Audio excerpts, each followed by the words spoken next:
पहला प्रश्न, झालावाड़ से पूरा पाषाण काल के साक्ष्य किसने खोजे थे? सी ए हेकेट, शेटनाकर, एसीएल कालायल और बी आलचिन के द्वारा। राम राम भाई सबको, राम राम राम राम। सबको आ जाएंगे एडमिट कार्ड की, अब क्या जल्दी, आप अपनी तैयारी रखो, 6 बजे तक का बोला है तो 6 बजे तक आ जाएंगे। पहले प्रश्न से शुरुआत करते हैं। पहला प्रश्न, झालावाड़ से पूरा पाषाण काल के साक्ष्य किसने खोजे थे? सी ए हेकेट, शेटनाकर, एसीएल कालायल और बी आलचिन के द्वारा। शाबाश, कुछ स्टूडेंट सही बता रहे हैं, कुछ गलत बता रहे हैं। हाँ, 2026 का सारा कैलेंडर अभी जारी हो चुका है। सारा कैलेंडर कौन कौन सी वैकेंसियां 2026 में, अभी थोड़ी देर पहले हुआ था। झालावाड़, देखो राजस्थान में पूरा पाषाण काल के साक्ष्यों में आपको 3 स्थान याद रखने हैं। सबसे महत्वपूर्ण तो आपका इंद्रगढ़ बूंदी है, इंद्रगढ़ बूंदी और बैराट जयपुर, बैराट जयपुर। एक है जालोर, एक है झालावाड़ और एक है बूढ़ा पुष्कर। ये 4 स्थान है जहां से पूरा पाषाण काल के साक्ष्य खोजे गए हैं। इनमें से कौन सा है? शाबाश, लगभग सही उत्तर आ गया। अब पहले कुछ लोगों ने गलत दिया था लेकिन अब सही दे रहे हैं। जिसने भी इसका सही आंसर शेटनाकर लगाया है उनका बिल्कुल सही आंसर होगा, शेटनाकर इज द करेक्ट आंसर। देखो सी ए हेकेट वह व्यक्ति है जिसने इंद्रगढ़ बूंदी प्लस बैराट, जो कोटपुतली बहरोड जिले में है, यहां से आपको पता होगा कि एक हैंडेक्स खोजी थी, हैंडेक्स जो कि पत्थर से निर्मित है। पाषाण निर्मित हस्त कुठार यानी पत्थर की एक कुल्हाड़ी खोजी थी, पत्थर से निर्मित हैंडेक्स खोजी थी। एसीएल कालायल होगा नहीं, राजस्थान में पुरातत्व सर्वेक्षण का जनक माना जाता है। राजस्थान में पुरातत्व सर्वेक्षण का कार्य सर्वप्रथम जिस व्यक्ति ने किया था वो व्यक्ति है एसीएल कालायल। यानी राजस्थान में ये सभ्यताएं, शिलालेख, ये अगर खोजने का जनक कोई है तो वो एसीएल कालायल है। इसने 1871 में अंदर सबसे पहली बार राजस्थान में पुरातत्व सर्वेक्षण का कार्य किया था, तो एसीएल कालायल ने। बी आलचिन, इन्होंने जालोर से खोज की है। बी आलचिन ने जालोर के साक्ष्य खोजे हैं। सी ए हेकेट ने इंद्रगढ़ और बैराट में खोजे हैं। शेटनाकर ने झालावाड़ के अंदर खोजे हैं। और राजस्थान में सबसे पहले पुरातत्व सर्वेक्षण का काम जिस व्यक्ति ने किया था वो व्यक्ति है आपका एसीएल कालायल। एक बूढ़ा पुष्कर का याद रखना, बूढ़ा पुष्कर में गौड़ी और श्री आलचिन, ये जो आपके बी आलचिन है ये महिला है, श्रीमती बी आलचिन। गौड़ी और श्री आलचिन नाम के 2 व्यक्ति थे, उन्होंने बूढ़ा पुष्कर के साक्ष्यों को यहां पर खोजा था। ठीक है, आपका बी आंसर करेक्ट आंसर हो जाएगा। नेक्स्ट अगला देखते हैं, बागोर सभ्यता के संबंध में गलत कथन है। आपने बोला था कि ग्रेड 3 की कम से कम 26,000 पदों पर भर्ती होगी। अरे तो भाई रीट भी होगी, ऐसे कैसे सारे ग्रेड 3 की निकाल दे क्या? रीट भी होगी, उसके बाद ग्रेड 3 भी होगी, थोड़ा सब्र रखो, सब कुछ हो जाएगा। चलो अगला क्वेश्चन, बागोर सभ्यता के संबंध में सही कथन नहीं है। भीलवाड़ा जिले में कोठारी नदी के तट पर महासतिया नामक स्थल पर वीएन मिश्र के निर्देशन में 1967 से 70 तक उत्खनन किया गया। लोहा युग, ताम्र पाषाण एवं मध्य पाषाण काल की 3 संस्कृतियों के प्रमाण यहां से मिले हैं। यहां से घंटाकार मृदबांड, टोंटीदार गड़े, दीपदान, धूपदान इत्यादि साक्ष्य प्राप्त हुए हैं। 14 प्रकार की कृषि, पशुपालन, तांबे की छेद वाली सुई यहां के मुख्य साक्ष्य माने जाते हैं। जल्दी से बताइए देखें, बागोर सभ्यता के संबंध में कौन सा सही कथन नहीं है? यहां पर जो कथन दिए हुए हैं वो ज्यादातर सही है, एक कथन सही नहीं है। जो सही नहीं है वो छांटते हैं। देखें, गुड इवनिंग सबको। हाँ, कुछ डी बता रहे हैं, आशीर्वाद दे दिया सबको, आशीर्वाद दे दिया भाई, प्रणाम, सब कुछ रहो, सब सिलेक्शन लीजिए, सबको आशीर्वाद है ही। शाबाश, कुछ बी बता रहे हैं, कुछ सी बता पा रहे हैं, कुछ डी बता पा रहे हैं, अलग अलग लोगों के अलग अलग आंसर है।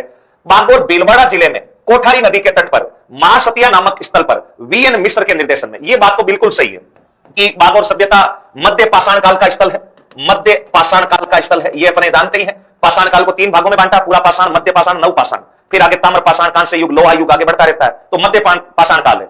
दूसरा यह भी याद रखना है कि माइक्रोलिथ उपकरण यहां से खोजे गए हैं। राजस्थान में माइक्रोलिथ उपकरण को हिंदी में बोलते हैं लघु यानी छोटे, पाषाण मतलब पत्थर, उपकरण मतलब उपकरण यानी पत्थर से बने छोटे छोटे उपकरणों का सबसे बड़ा जो केंद्र है वो यहां पर है। सर सिलेबस में केवल 5 सभ्यताएं हैं, आंसर कैसे करें? किसने कह दिया 5 सभ्यताएं? अभी तक तो 4 दिन बचे एग्जाम के और ये भी नहीं पता कि क्या है। पिछली बार याद है तुम्हें, साबणिया, पुंगल, पिंड पाडलिया, इनका प्रश्न आया था। साफ शब्दों में लिखा हुआ बागोर, बालाथल, लास्ट में बैराट इत्यादि। इत्यादि मतलब सब हो गई उसके अंदर, इत्यादि का मतलब सब है और उसके अंदर साफ शब्दों में लिखा हुआ है। पिछली बार प्रश्न भी आया है, साबणिया, पुंगल, पिंड पाडलिया इत्यादि क्या, वो प्रश्न में अभी आगे आपको बताऊंगा। सर आवाज काफी ज्यादा इको कर रही है, आवाज ज्यादा आ रही है, आवाज देख भाई, आवाज अगर ज्यादा इको कर रही है तो। लोहा युग, ताम्र पाषाण एवं मध्य पाषाण काल की 3 संस्कृतियों के साक्ष्य यहां से मिले हैं, बिल्कुल सही है। 14 प्रकार की कृषि, पशुपालन, तांबे की छेद वाली सुई के साक्ष्य भी यहां से मिले हैं और यहां से घंटाकार मृदबांड, टोंटीदार गड़े, ये गलत है। ये सारे के सारे आपको हनुमानगढ़ में एक सभ्यता स्थल है, रंग महल है हनुमानगढ़ में, वहां से प्राप्त होते हैं। इसका मतलब आपका ऑप्शन क्रमांक बताओ कौन सा हो जाएगा? सी हो जाएगा। सी इज द करेक्ट आंसर।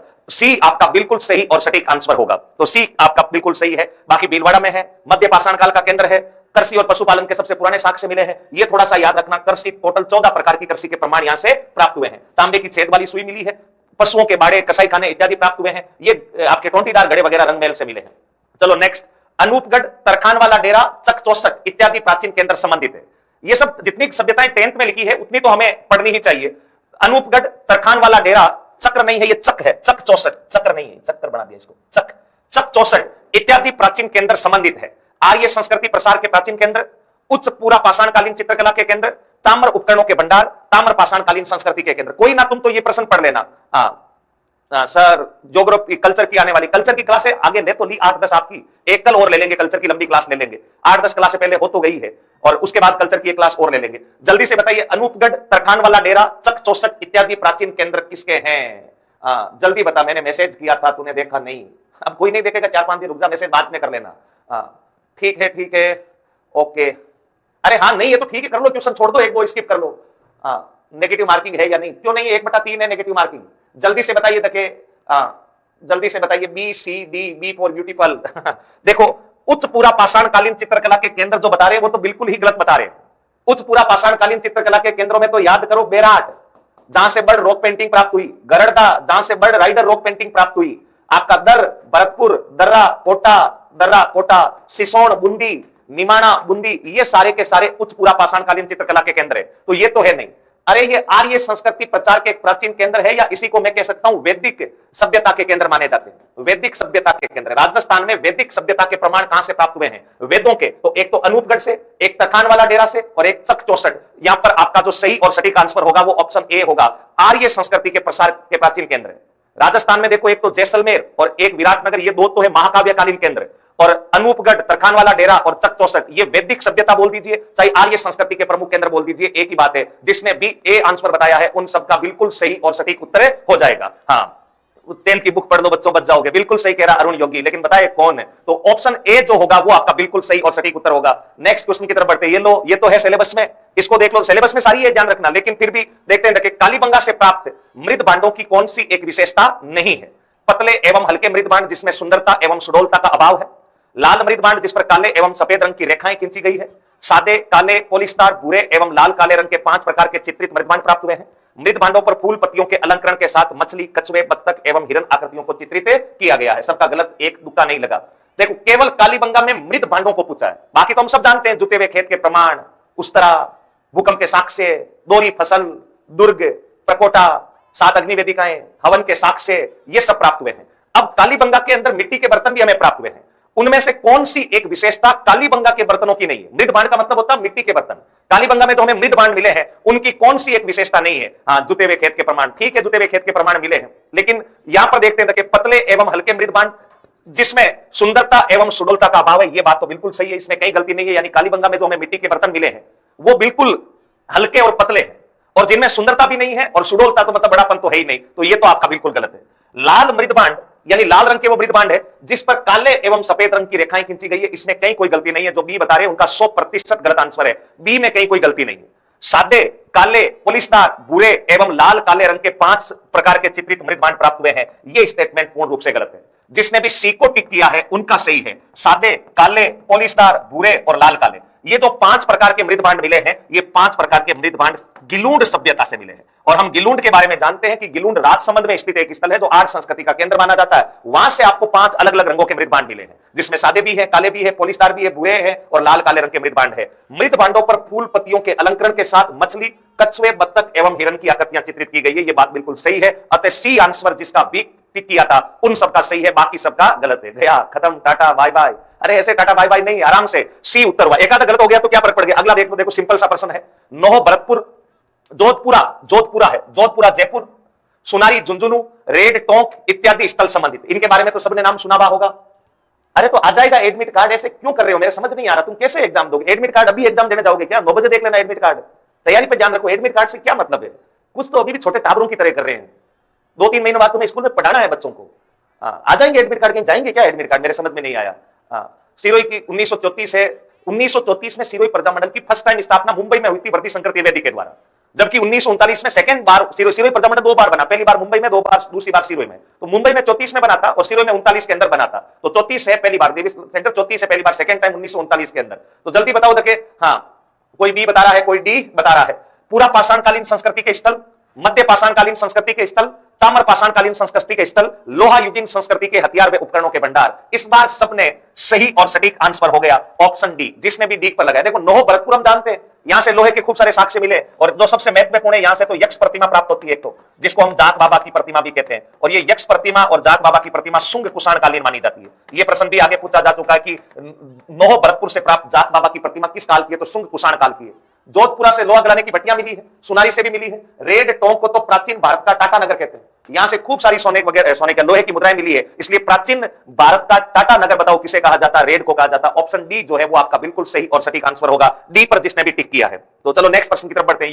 ये पिछली बार के ग्रेड 3 का एग्जाम का क्वेश्चन है, ये प्रीवियस ग्रेड 3 का प्रश्न है, बस मैंने एक नाम अतिरिक्त जोड़ा है, बाकी ये चीतवाड़ी नाम मैंने अतिरिक्त जोड़ा है, बाकी सेम ये चारों नाम थे, साबणिया, पुंगल, पिंड पाडलिया, कुराड़ा, चीतवाड़ी इत्यादि स्थल है ताम्र पाषाणकालीन संस्कृति के केंद्र, मध्य पाषाणकालीन संस्कृति के केंद्र, ताम्र उपकरणों के भंडार और कांस्य युगीन स्थल। ये पिछले ग्रेड 3 में और 27 अक्टूबर 2023 वाले आरएस प्री दोनों में ये प्रश्न आ चुका है। तो देखते हैं कि कौन कौन इसमें सही करेगा। ताम्र पाषाणकालीन संस्कृति के केंद्र, मध्य पाषाणकालीन संस्कृति के केंद्र, ताम्र उपकरणों के भंडार, कांस्य युगीन स्थल। जल्दी से बताते हैं, देखते हैं, कुछ सी कर रहे हैं, कुछ ए कर रहे हैं, कुछ डी कर रहे हैं, कुछ बी भी कर रहे हैं, अपने अपने हिसाब से अलग अलग अपनी अपनी धुन में जी रहे हैं। शाबाश, जीते रहो, बहुत बढ़िया, जुग जुग जियो। देखिए कौन कौन सही कर रहा है। साबणिया, पुंगल, पिंड पाडलिया, कुराड़ा, चीतवाड़ी इत्यादि स्थल है ताम्र पाषाणकालीन संस्कृति के केंद्र, मध्य पाषाणकालीन संस्कृति के केंद्र, ताम्र उपकरणों के भंडार और कांस्य युगीन स्थल। देखो साबणिया, पुंगल बीकानेर के अंदर है, पिंड पाडलिया ये आपका चित्तौड़गढ़ के अंदर है, कुराड़ा नए जिलों के अकॉर्डिंग डीडवाना जिले के अंदर है, और चीतवाड़ी ये देखो कांस्य युगीन स्थल का तो कोई मतलब ही नहीं है, कांस्य युगीन में तो कालीबंगा वगैरह वो आ गए।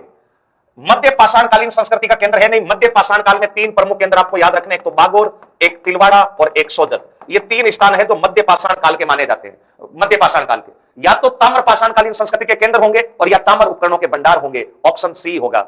जब आया हुआ क्वेश्चन ही नहीं कर पाएंगे तो कैसे दिक्कत। हाँ सी, बिल्कुल सी जिसने बताया है, ए गलत है, ताम्र उपकरणों के भंडार है। हाँ, ताम्र उपकरणों के भंडार विकल्प नहीं होते तो ताम्र पाषाणकालीन संस्कृति का केंद्र भी कर देते तो भी कोई दिक्कत नहीं। ये ताम्र पाषाणकालीन संस्कृति के केंद्र तो है, लेकिन इनकी प्रसिद्धि का कारण यहां से विशाल मात्रा में मिले तांबे के उपकरण है, और तांबे के उपकरणों की प्रचुरता यहां होने के कारण इन्हें ताम्र उपकरणों के भंडार के रूप में जाना गया है। और ये प्रश्न आपके पिछली बार ग्रेड 3 का एग्जाम का क्वेश्चन है, तो आपका विकल्प क्रमांक सी जो है उनका बिल्कुल सही और सटीक आंसर होगा ऑप्शन सी।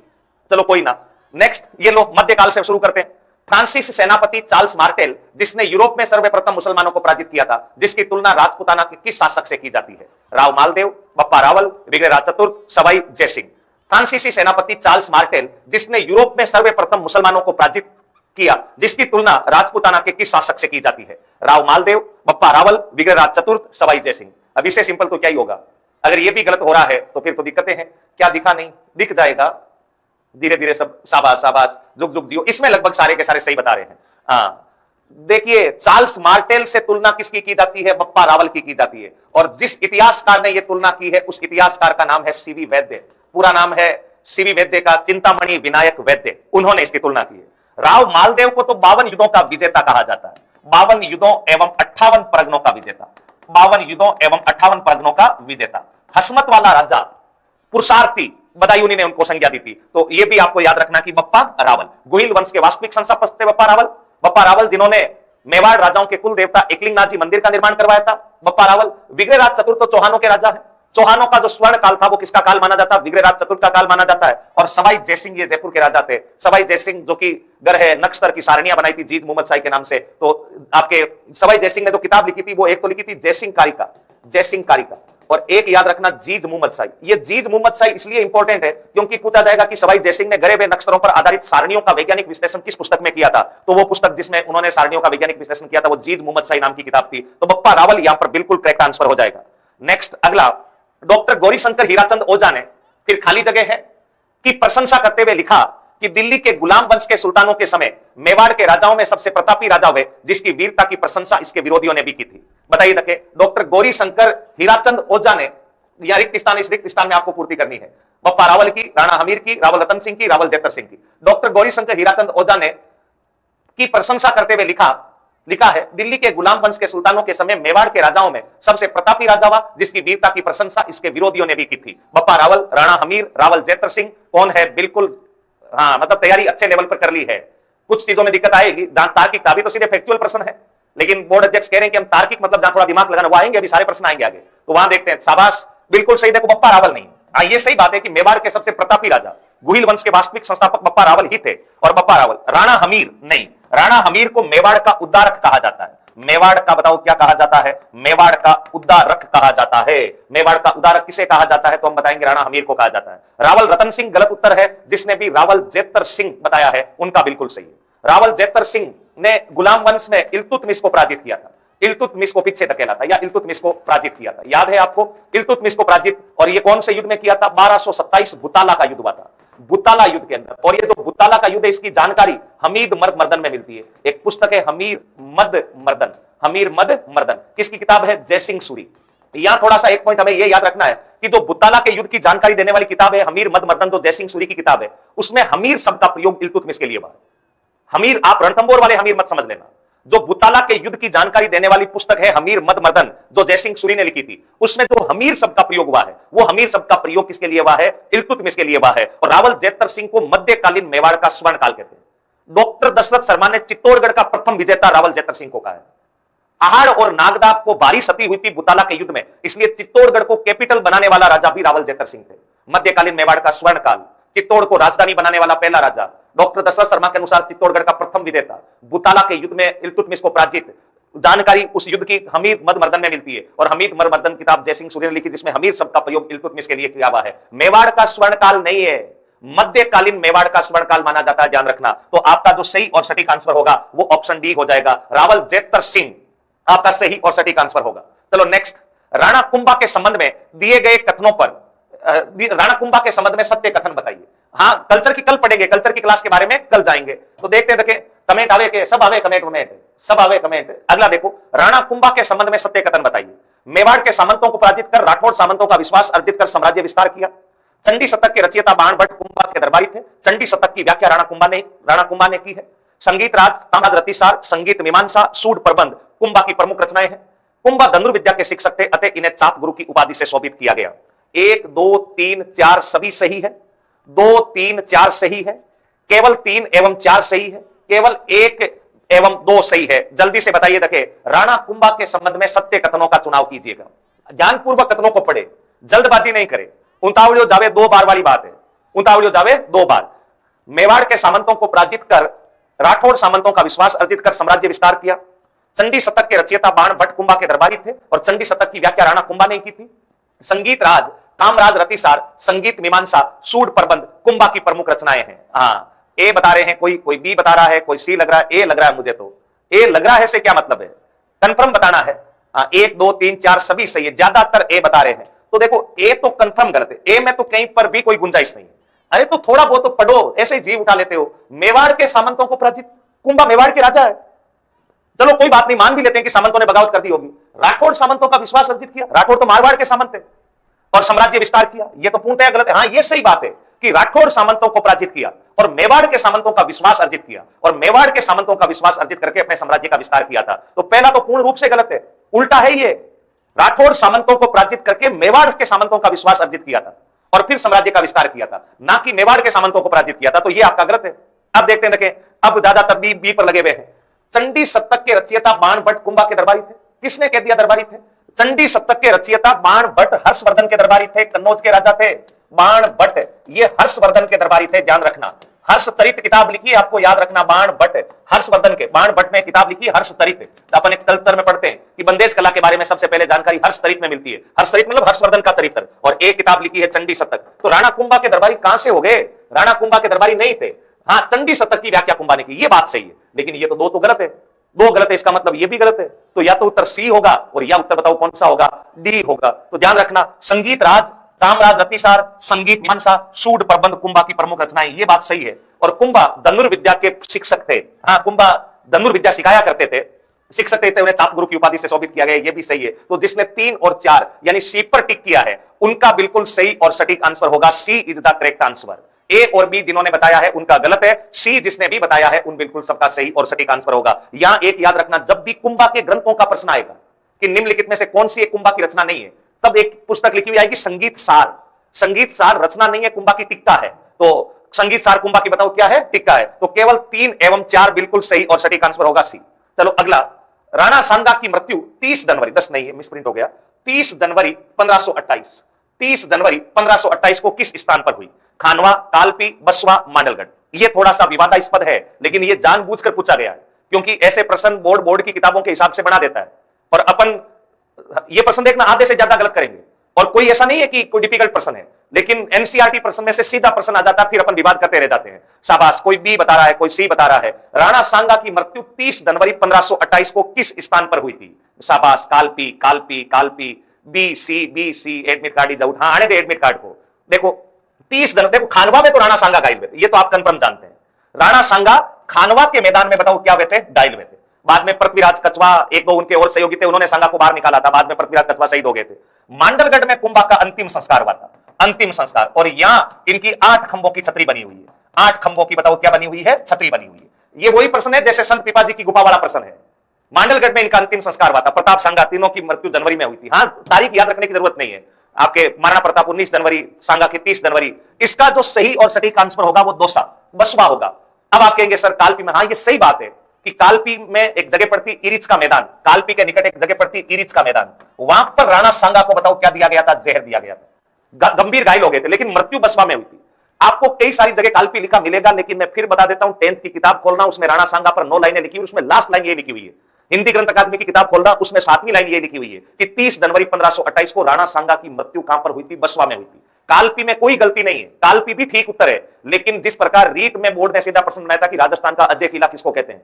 अजय किला तो लोहागढ़ को कहते हैं, लेकिन बोर्ड की किताब में सीधा लिखा हुआ था कि राजस्थान का अजय किला कुंभलगढ़ को कहते हैं, उन्होंने कुंभलगढ़ आंसर मान लिया। इसलिए सीधा प्रश्न आ जाएगा कि सांगा की मृत्यु कहां हुई, तो हमें याद रखना है कि राणा सांगा की मृत्यु किस स्थान पर होती है? बसवा। बसवा इज द सही और सटीक आंसर। एनसीईआरटी में बसवा है। हाँ, तो एनसीईआरटी में राजस्थान बोर्ड में बसवा है, तो हमें बसवा ही मानना है। बसवा दौसा, ये इसलिए मैंने पूछा क्योंकि कईयों के मन में कालपी था। कालपी कोई ऐसा गलत उत्तर नहीं है, लेकिन जब वहां प्रूफ की बारी आएगी तो एनसीईआरटी सबसे बड़ा प्रूफ है और ग्रंथ अकादमी सबसे बड़ा प्रूफ होता है। तो बसवा दौसा में 30 जनवरी 1528 को सांगा की मृत्यु हुई थी। खानवा के अंदर सांगा जो थे वो घायल हुए थे। कालपी के निकट इरिच के मैदान में उन्हें साथियों ने जहर दे दिया था। बसवा में मृत्यु हो गई थी। मांडलगढ़ में अंतिम संस्कार हुआ था, जहां 8 खंभों की छतरी है। बिल्कुल एनसीईआरटी की बुक मान्य होगी, तो यहां आपका जो उत्तर होगा सी, वो इस करेक्ट आंसर होगा। नहीं भाई, ऐसी जानकारी जैसे एनसीईआरटी में लिखी हुई हर बात सही है ये जरूरी नहीं है। कुछ चीजें मिसप्रिंट भी है, जैसे उसी एनसीईआरटी में लिखा हुआ है कि राणा सांगा के साथ मीराबाई का विवाह हुआ, ये तथ्य गलत है, वो मिसप्रिंट लिख दिया होगा। वहां लिखा हुआ मेहंदीपुर बालाजी का मंदिर करौली में है, लेकिन ग्रंथ अकादमी में भी वही है, एनसीईआरटी के अंदर भी वही है। तो बी उत्तर आपका सही और सटीक आंसर होगा बसवा। बसवा कहां पर है? दौसा में। ठीक है। निम्नलिखित में से कौन से योद्धा हल्दी घाटी युद्ध में राणा प्रताप के पक्ष में पराक्रम दिखाते हुए वीर गति को प्राप्त हुए? ग्वालियर के रामशाह अपने 3 पुत्रों सहित, बदनौर के रामदास, सलूम्बर के कृष्णदास चुंडावत, जालोर के मानसिंह सोनगरा। अब आपको वह व्यक्ति बताने हैं। हरावल चंदावल अपने को याद है कि हल्दी घाटी में कौन महाराणा प्रताप के हरावल में था, कौन नहीं था, और नहीं है तो याद कर लेना। कौन चंदावल दस्ते में था, कौन वाम पार्श्व में था, कौन दक्षिण पार्श्व में था। मुगलों के हरावल में कौन था, चंदावल में कौन था। तो मिडाइवल में तो आपको सिलेक्टेड राजाओं पर ही ध्यान देना है। हाँ, देखते हैं निम्नलिखित में से कौन सा हल्दी घाटी युद्ध में, अब एक कदम आगे है ये, हरावल चंदावल से राणा प्रताप के पक्ष में पराक्रम दिखाते हुए वीर गति को प्राप्त हुए थे? ग्वालियर के रामशाह अपने 3 पुत्रों सहित, बदनौर के रामदास, सलूम्बर के कृष्णदास चुंडावत, जालोर के मानसिंह सोनगरा। तो कौन कौन सही बता रहा है? हाँ, ए बता रहा है, कोई बी बता रहा है, कोई सी बता रहा है, कोई डी बता रहा है। अलग अलग लोग हैं, अलग अलग है। हाँ ठीक है। मध्ययुगीन वाद साहित्य में, वाद साहित्य बहुत विस्तृत साहित्य, आरपीएससी के एग्जाम में प्रश्न आएंगे किन किन ने शोध किया, किन किन ने शोध नहीं किया। तो आरपीएससी के एग्जाम में, अपना अधीनस्थ बोर्ड का एग्जाम है, उसमें अपने उसी हिसाब से ध्यान रखें। ए बी सी डी, शाबाश शाबाश, लगे रहो मेरे शेरों, मैं को इग्नोर। ए डी, ज्यादातर का ए, कुछ का डी। 1, 3 एवं 4 लोगों का सही आंसर आ रहा है। कोई बी बता रहा है, ओ ए आ गई। देखो ये तो पक्का पता है कि ग्वालियर के रामशाह अपने 3 पुत्रों के साथ वीर गति को प्राप्त हुए थे, इसमें कहीं कोई गलती नहीं है। इसका मतलब एक तो पक्का सही है, इसका मतलब डी उत्तर तो जो भी बता रहा है उसका गलत है। ग्वालियर के रामशाह अपने 3 पुत्र बीएसपी, बी मतलब भवानी सिंह, एस मतलब सालवाहिन, बी का मतलब प्रताप सिंह, यानी एक तो भवानी सिंह, एक सालवाहिन और एक प्रताप सिंह। भवानी सिंह, सालवाहिन और प्रताप सिंह, इन 3 पुत्रों के साथ में शहीद हुए थे, इसमें कहीं कोई गलती नहीं है। बदनौर के रामदास, सलूम्बर के कृष्णदास और जालोर के मानसिंह, ये भी शहीद हुए थे। इतना और बता देता हूं, जालोर के मानसिंह भी शहीद हुए थे। तो 4 तो पक्का आएगा, यानी 1 और 4 तो होगा। ये भी नहीं होगा, ये सभी नहीं होगा। हो सकता है कुछ बी बता रहे हैं, कुछ सी बता रहे हैं। बदनौर के रामदास ये बिल्कुल सही है, जालोर के मानसिंह सही है, रावत कृष्णदास चुंडावत नहीं। इसका मतलब 1, 2 और 4 जिसने टिक किया है उनका बिल्कुल सही उत्तर है। C is the correct answer. C correct answer है। यहां हल्दी घाटी युद्ध के अंदर जो शहीद होने वाले थे उनके मैं नाम लिखूं तो एक तो मैंने आपको लिख दिया ग्वालियर के रामदास। एक आपके याद रखना भवानी सिंह, रामदास के पुत्र थे, रामशाह, ऊपर लिख देता हूं। एक तो थे रामशाह, ग्वालियर के थे रामशाह, उनके पुत्र थे भवानी सिंह। उनके एक और बेटे थे रामशाह के सालवाहिन। एक उनके बेटे थे प्रताप सिंह, एक बदनौर के रामदास, एक जालौर के मान सिंह सोनगरा और एक सादड़ी के जाला बिद्दा। ये सारे के सारे जो लोग हैं, ये हल्दी घाटी के युद्ध में राणा प्रताप की सहायता हेतु लड़ते हुए वीर गति को बताओ क्या होते हैं, प्राप्त होते हैं। बाकी हरावल चंदावल जो सेनापति है वो तो हम जानते ही हैं। तो 1, 2 और 4 जिसने बिग टिक किया है उनका सही है, बाकी सबका गलत आंसर हो जाएगा, यानी सी आंसर जो है वो इसमें करेक्ट आंसर होगा। चलो नेक्स्ट प्रश्न की तरफ बढ़ते हैं। निम्नलिखित में से कौन सा एक मेवाड़ मुगल संधि 5 फरवरी 1615 का कारण नहीं था? ये वो तार्किक प्रश्न है, यानी हम ये तो जानते हैं कि 5 फरवरी 1615 को मेवाड़ मुगल संधि हुई थी, उसमें से कौन सा एक कारण नहीं था, यानी मेवाड़ मुगल संधि हुई तो क्यों हुई, उसका कौन सा 3 कारण है और एक कारण नहीं है, ये अपने को याद। जाला विद्या भी शामिल थे, दिव्य राजपूत जाला विद्या भी शामिल थे वीर गति में। 3 क्वेश्चन सही गए हैं। बांसवाड़ा प्रजामंडल की स्थापना 1943 या 1945, बांसवाड़ा प्रजामंडल की स्थापना 1943 बिल्कुल करेक्ट आंसर होगा। भगवंती सोलंकी 1943 करके आना है। तो देखते हैं, देखें, खुरम द्वारा मेवाड़ में लूटपाट एवं आगजनी से अकाल की स्थिति उत्पन्न कर देना, महाराणा अमर सिंह द्वारा आमेर राज्य की नीति का अनुसरण कर मुगलों की सहायता से राज्य में शांति स्थापित करने की योजना बनाना, मेवाड़ के सामंतों का युद्ध से ऊब जाना एवं जागीरों का वीरान हो जाना, कुंवर करण सिंह द्वारा महाराणा पर संधि का दबाव डालना। निम्नलिखित में से कौन सा एक कारण मेवाड़ मुगल संधि का नहीं रहा था? 3 इसमें कारण है और एक कारण इसमें नहीं है। खुरम द्वारा मेवाड़ में लूटपाट एवं आगजनी से अकाल की स्थिति उत्पन्न कर देना, महाराणा अमर सिंह द्वारा आमेर राज्य की नीति का अनुसरण कर मुगलों की सहायता से राज्य में शांति स्थापित करने की योजना बनाना, मेवाड़ के सामंतों का युद्ध से उब जाना एवं जागीरों का वीरान हो जाना, और कुंवर करण सिंह द्वारा महाराणा पर संधि का दबाव डालना। शाबाश, कुछ सी बता रहे हैं, कुछ बी बता रहे हैं, कुछ बी बता रहे हैं, अलग अलग लोगों के अलग अलग आंसर है। ये तो जानते हैं ना, मेवाड़ मुगल संधि हुई कब थी? 5 फरवरी 1615। दोनों की तरफ से कौन कौन थे? अमर सिंह की तरफ से करण सिंह और जहांगीर की तरफ से शाहजहां आए थे, जिनको हम खुरम भी कहते हैं। तो खुरम द्वारा मेवाड़ में लूटपाट एवं आगजनी से अकाल की स्थिति उत्पन्न कर देना, यह तो बिल्कुल सही बात है।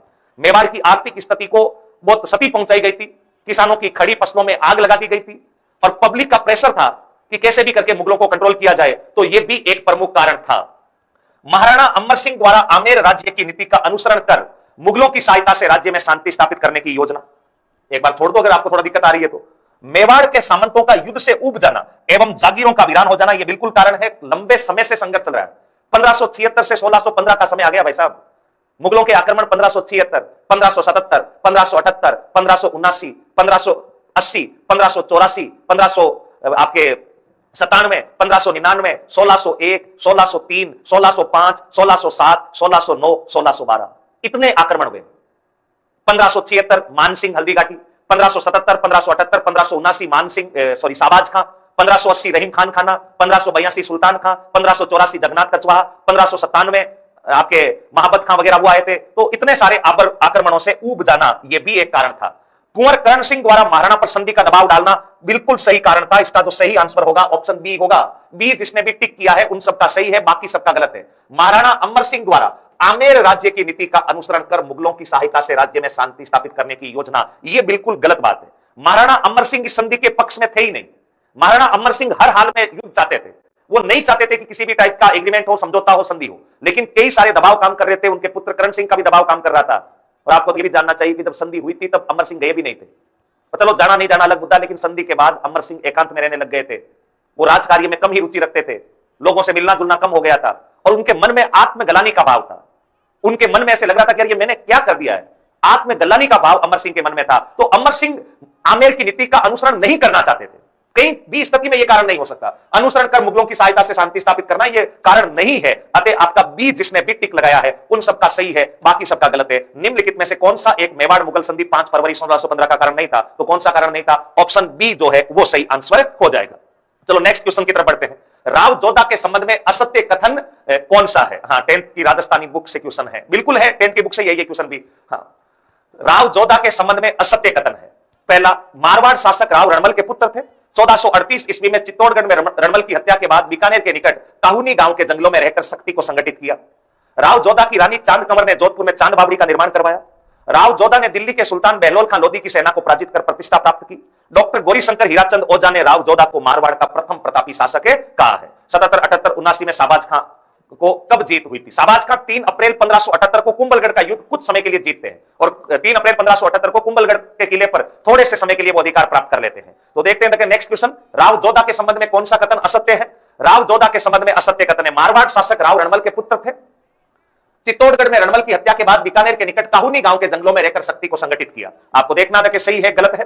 राव जोधा की रानी चांद कंवर ने जोधपुर में चांद बावड़ी का निर्माण करवाया। राव जोधा ने दिल्ली के सुल्तान बहलोल खां लोधी की सेना को पराजित कर प्रतिष्ठा प्राप्त की। डॉक्टर गौरी शंकर हीराचंद ओझा ने राव जोधा को मारवाड़ का प्रथम प्रतापी शासक कहा है। तो देखो पहला स्टेटमेंट में कहीं गलती नहीं। राव जोधा के बारे में जानते हैं, जोधपुर के संस्थापक थे। 1438 से लगाकर के 1489 तक ये मारवाड़ के राजा रहे थे। बाद में इन्होंने जोधपुर जो है उसकी स्थापना की, मेहरानगढ़ का निर्माण किया। तो मारवाड़ शासक राव रणमल के पुत्र थे, बिल्कुल सही बात है। 1438 में चित्तौड़गढ़ में रणमल की हत्या के बाद बीकानेर के निकट काहुनी गांव के जंगलों में रहकर शक्ति को संगठित किया, बिल्कुल सही बात है। हम जानते हैं कि जब मेवाड़ के राजा कुंभा बने थे तो दासी बारमली की सहायता से राव रणमल की हत्या हो गई थी। राव रणमल लगातार राठौड़ सामंतों की शक्ति वहां पर बढ़ा रहे थे। तो उसके बाद राणा कुंभा ने मंडोर पर आक्रमण किया था और आक्रमण करने के समय मंडोर को कुंभा ने जीत भी लिया था और राव जोधा लगभग 14-15 साल तक वनवास निकाला था काहुनी गांव के अंदर। तो ये बात तो बिल्कुल सही है। काहुनी गांव के जंगलों में रहकर शक्ति को बताओ क्या किया था, संगठित किया था। राव जोधा की रानी चांद कंवर ने जोधपुर में चांद बावड़ी का निर्माण करवाया। राव जोधा ने दिल्ली के सुल्तान बहलोल खां लोधी को पराजित कर प्रतिष्ठा प्राप्त की। यह बात बिल्कुल सही है, इसमें कहीं पर भी कोई गलती नहीं। राव जोधा ने दिल्ली के बहलोल खां लोधी से भी युद्ध किया है। किसे युद्ध किया है? बहलोल खां लोधी। वो बहलोल खां अलग है जो हल्दी घाटी वाले हैं, और ये बहलोल खां लोधी वंश का अलग है। बहलोल खां जिसके 2 टुकड़े किए थे महाराणा प्रताप ने, वो अलग है। और बहलोल खां लोधी वंश से पूरा सिकंदर लोधी, इब्राहिम लोधी ऐसे नाम सुने होंगे। वैसे ही दिल्ली के बहलोल खां लोधी को पराजित करके प्रतिष्ठा प्राप्त की थी। बिल्कुल सही आंसर है, सी में कहीं गलती नहीं है। डॉक्टर गौरी शंकर हीराचंद ओझा ने राव जोधा को मारवाड़ का प्रथम प्रतापी शासक कहा, इसमें भी कहीं गलती नहीं है। जो गलत स्टेटमेंट है वो ऑप्शन बी है। हाँ, मुझे जो सही गलत आंसर बी अब सही आ रहा सबका, बिल्कुल सही है। अरे तो आएगा एडमिट कार्ड, अब कहीं एडमिट कार्ड में आएगा एडमिट कार्ड, आएगा एडमिट कार्ड। कोई ज्वाइनिंग लेटर नहीं आया, एडमिट कार्ड ही आया है। 1 घंटे से मचा रखा के आ गया, देख लेंगे आ गया तो जिसको देखना वो देख के आएगा अभी जाके। हाँ ठीक है। राव जोधा की रानी नहीं, राव चूड़ा की रानी है। राव चूड़ा की रानी, राव चूड़ा की रानी चांद कंवर ने, रानी चांद कंवर ने शायद अपने जो आपको प्रिंटेड नोट्स मिले थे उसके अंदर राव जोधा लिखा हुआ था। राव जोधा नहीं है, राव चूड़ा की रानी चांद कंवर ने चांद बावड़ी का निर्माण करवाया था। तो बी आंसर पर जिसने भी टिक किया है उन सबका बिल्कुल सही आंसर है, बाकी सबका गलत आंसर है। राव जोधा ने बहलोल खां लोधी की सेना को पराजित कर प्रतिष्ठा प्राप्त की, इसमें कहीं कोई गलती नहीं है। पहला प्रतापी शासक था। मारवाड़ में सामंत व्यवस्था की वास्तविक शुरुआत भी इनके काल में हुई थी। आमल बावल की संधि के बाद ये वास्तविक रूप से राजा बने थे। करणी माता ने मेहरानगढ़ दुर्ग की नींव रखी थी जिसके निर्माता राव जोधा थे। 12 मई 1469 को जोधपुर शहर बसाया था। तो वो सब बातें हैं। मारवाड़ वाला यहां पर करेक्ट आंसर हो जाएगा ऑप्शन बी। चलो नेक्स्ट प्रश्न की तरफ बढ़ते हैं। मुगलों की अधीनता स्वीकार करने वाले राठौड़ वंश के प्रथम शासक थे। इससे सिंपल प्रश्न तो क्या होगा? मुगलों की अधीनता स्वीकार करने वाले राठौड़ वंश के प्रथम शासक थे। इसमें भी देखना कहीं गलती करेंगे।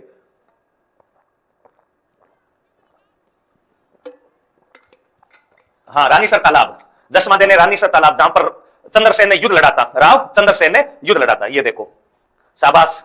तो भाई भगवान आपको नजर ना लगा दे। दूधा नाओ, पूता फड़ो, शाबाश, शेरों लगे रहो। मुगलों की अधीनता स्वीकार करने वाले राठौड़ वंश के प्रथम शासक थे। राठौड़ वंश के प्रथम शासक कौन थे? सही उत्तर होगा ऑप्शन ए, राव कल्याण मल। राठौड़ों के पहले राजा थे जिन्होंने मुगलों की बताओ क्या स्वीकार कर ली थी? अधीनता स्वीकार कर ली थी। तो ऑप्शन ए यहां पर बिल्कुल सही आंसर है। राव कल्याणमल बीकानेर के राजा थे, बीकानेर के राठौड़ राजा थे। कहां के राजा? बीकानेर के राठौड़ राजा। और इन्होंने 1570 नागौर दरबार में उपस्थित होकर के मुगलों की बताओ क्या स्वीकार कर ली थी? अधीनता स्वीकार कर ली थी। कल्याणमल नागौर दरबार में। बिल्कुल मैं कह रहा हूं ना, कई है जिनको मतलब ही नहीं है, प्रश्न पढ़ते ही नहीं है, बस लगे रहो। हाँ, अरे मोटा राजा उदय सिंह राजा ही 1583 से 1595 तक रहे थे। 1583 में तो राजा बने थे मोटा राजा उदय सिंह। उस समय राजकुमार थे जब आपके नागौर दरबार में उपस्थित हुए थे। दोनों पुत्रों के साथ उपस्थित होकर के सबसे पहले राठौड़ राजा आपका कौन थे? कल्याणमल, जिन्होंने मुगलों की क्या स्वीकार कर ली थी? अधीनता। याद रहे, मोटा राजा उदय सिंह जोधपुर के पहले राजा है जिन्होंने मुगलों की अधीनता स्वीकार की। यहां किसी राज्य का नाम नहीं दिया है, यहां वंश का नाम दिया है। राठौड़ वंश के पहले राजा। तो बीकानेर में भी राठौड़ है, जोधपुर में भी राठौड़ है, किशनगढ़ में भी राठौड़ है। तो राठौड़ वंश का पहला राजा कौन था? कल्याणमल थे। कहां के राजा थे? बीकानेर के। जोधपुर के पहले राजा जिन्होंने मुगलों की अधीनता स्वीकार की, तो अपना उत्तर हो जाता मोटा राजा उदय सिंह। जसवंत सिंह प्रथम, इन्होंने औरंगजेब की अधीनता स्वीकार की थी। औरंगजेब, और जसवंत सिंह की मृत्यु पर औरंगजेब ने कहा था कि आज कुफर का दरवाजा टूट गया है। और महाराजा किशन सिंह, ये तो किशनगढ़ के संस्थापक रहे हैं। तो जिसने भी एक को टिक किया है उनका बिल्कुल सही और सटीक आंसर है, बाकी सबका गलत है। राव कल्याणमल। चलो नेक्स्ट प्रश्न की तरफ बढ़ते हैं। बीकानेर शासक राय सिंह के संबंध में असत्य कथन कौन सा है? हाँ, प्रथम विवाह उधर मोटा राजा उदय सिंह ने मारवाड़ में, वो भी ध्यान रखना। मेहाजी के जन्म वाला कंफ्यूजन दूर कर दो। मतलब मेहाजी कौन से? मेहाजी मांगलिया, किसकी बात हो रही? मैं समझा नहीं, जल्दी से बताइए रखे। बीकानेर शासक राय सिंह के संबंध में असत्य कथन है। मुंशी देवी प्रसाद ने इन्हें राजपूताने का कर्ण कहा है। अकबर ने राय सिंह को राय ओब्लिक राजा की उपाधि देकर 4000 का मनसब एवं 51 परगने भेंट किए। रायसिंह के प्रयासों से सिरोही के सुल्तान देवड़ा एवं जालोर के ताजखान ने अकबर की अधीनता स्वीकार की। रायसिंह ने करणी माता के मूल मंदिर का निर्माण देशमुख में करवाया। तो देखिए मेरा युगांडा बताया है इसमें, तो जिसमें भी बताया है युगांडा उगांडा दे आना तुम। बीकानेर शासक रायसिंह के संबंध में कौन सा कथन असत्य है? मुंशी देवी प्रसाद ने इन्हें राजपुताने का कर्ण कहा है। अकबर ने रायसिंह को राय ओब्लिक राजा की उपाधि, 4000 का मनसब एवं 51 परगने भेंट किए हैं। रायसिंह के प्रयासों से सिरोही के सुल्तान देवड़ा एवं जालोर के ताजखान ने अकबर की अधीनता स्वीकार की। रायसिंह ने करणी माता के मूल मंदिर का निर्माण करवाया। शाबाश, वेरी गुड। हाँ, मैं देख रहा हूं सबके आंसर। कोई डी बता रहा है, कोई बी बता रहा है। गंगा सिंह ने करवाया, 5000 का मनसब दिया। मुझे तो नहीं पता भाई, 5 का दिया, 4 का दिया, 2 का दिया, 3 का। मेरे को तो प्रश्न याद है, उसका उत्तर याद है। सभी क्लास को शेयर करो तो करो, अच्छी लगे तो, नहीं करो तो तुम्हारी मर्जी। मैंने तो कभी नहीं कहा तुम्हें शेयर करो तो करो। हाँ, इस बार लगभग मुझे लग रहा है कि सही बता रहे हैं। कोई बी बता रहा है, कोई डी बता रहा है। ओए होए, बी बता रहा है। शाबाश, ध्यान से पढ़ लेना। मुंशी देवी प्रसाद ने इन्हें राजपुताना के कर्ण कहा है। बिल्कुल सही बात है, राजपुताने का कर्ण इन्हीं को कहा है। कलयुग का कर्ण अलग है, कलयुग का कर्ण, कलयुग का कर्ण किसको कहा गया है? कलयुग का कर्ण राव लुणकर्ण को कहा गया है। किसको कहा गया है? राव लुणकर्ण को। जेत सिरोत्सन में बिट्टू सुजा ने कहा था। हाँ, अकबर ने रायसिंह को राय ओब्लिक राजा की उपाधि दी, 4000 का मनसब एवं 51 परगने भेंट किए। इसमें कोई गलती नहीं है। अकबर ने 4000 का ही मनसब दिया था, बाद में जहांगीर ने उसे अप करके 5000 कर दिया था। बिल्कुल सही आंसर है, राय और राजा की उपाधि और 51 परगने, जिसमें आपको 2-3 तो याद रखने हैं। एक तो नूरपुर, एक समस्याबाद, एक जूनागढ़ का परगना था, एक नागौर का परगना था। ऐसे कई सारे परगने दिए थे, टोटल 51 परगने दिए थे। ये तो बिल्कुल सही और सटीक आंसर है। रायसिंह के प्रयासों से सिरोही के सुल्तान देवड़ा एवं जालोर के ताजखान ने अकबर की अधीनता स्वीकार की। बिल्कुल सही। जब 1573 में आपके रायसिंह घोड़ावड़ अभियान पर गए थे, तब सिरोही के राजा सुल्तान देवड़ा और जालोर के ताजखान ने अकबर के साथ संधि कर ली थी। हाँ, ये अलग बात है कि बाद में सुल्तान देवड़ा ने उस संधि को तोड़ दिया था और ये कहा कि मैं नहीं मानता ऐसी संधियों को, और बाद में सुल्तान देवड़ा के समय दत्तानी का युद्ध लड़ा गया था, जिसको सिरोही की हल्दी घाटी कहा जाता है। ये बिल्कुल सही है। रायसिंह ने करणी माता के मूल मंदिर का निर्माण करवाया। ये गलत आंसर है। ये प्रश्न सीधा भी आ सकता है कि करणी माता के मूल मंदिर का निर्माण किसने करवाया था? राव बिक्का ने करवाया था। राव बिक्का, उन्होंने करणी माता के मूल मंदिर का निर्माण करवाया था। बाद में सूरत सिंह के काल में मंदिर का निर्माण पूर्ण हुआ था और आधुनिक मंदिर का निर्माण महाराजा गंगा सिंह ने करवाया था। डी, सूरत सिंह ने नहीं करवाया। अवनी जी, सूरत सिंह के काल में निर्माण कंप्लीट हुआ था। मूल मंदिर का निर्माण राव बिक्का ने करवाया था। अतः जिसने भी डी को टिक किया है उन सबका तो सही है और बाकी सबका बताओ क्या है? गलत है। बिल्कुल आपका डी आंसर जो है वो करेक्ट आंसर हो जाएगा। बाकी सही है। नूरपुर, समस्याबाद, जूनागढ़, नागौर का परगना भेंट किया, 4000 की उपाधि थी। बाद में जहांगीर ने इसको मनसब को बढ़ा दिया था। तो बिल्कुल करेक्ट आंसर हो जाएगा डी आंसर।